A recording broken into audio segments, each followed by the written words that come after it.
จากบ้านมาไกลเพื่อไปศึกษาเรียนรู้อยากมีวิชามาใส่ตนฝึกฝนความรู้จากบ้านนาเข้ามายังสู่อยู่ที่ศิลปะศึกษาจากพ่อแม่ห่วงหาทุกแรงและเศร้าจากไหนบ้างเขาคือเราอยู่บ่ตอนนี้จิตมอต่อหายโทรไปฟังเสียงเงาที่พ่อแม่ทุกนาทีอยู่ที่ลูกจะสู้ทนเขามันคนจนสู้ตนกับหัวทุกอย่าง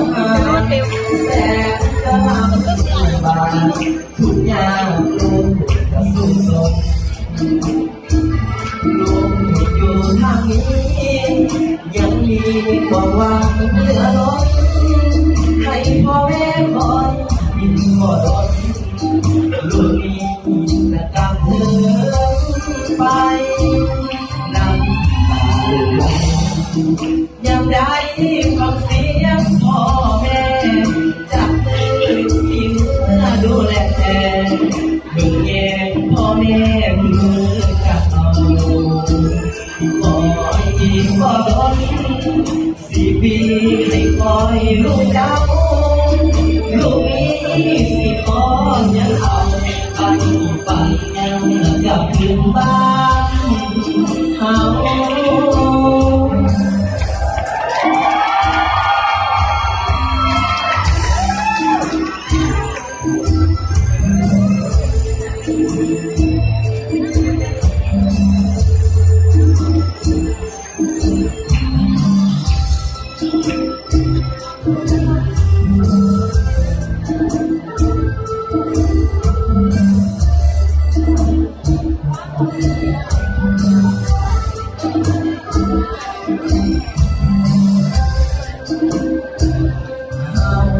คนจน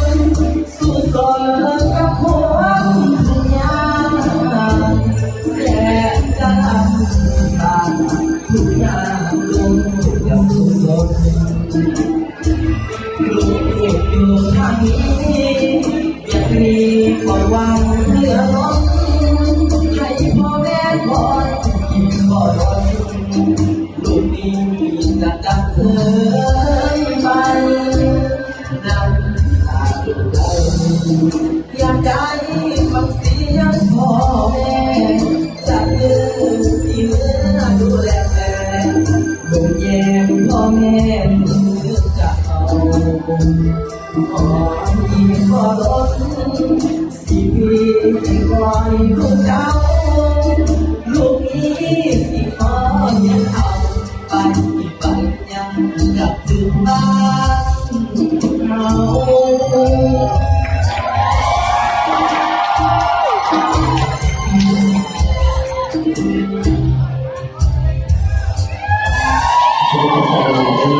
ไอ้เสียงเสียง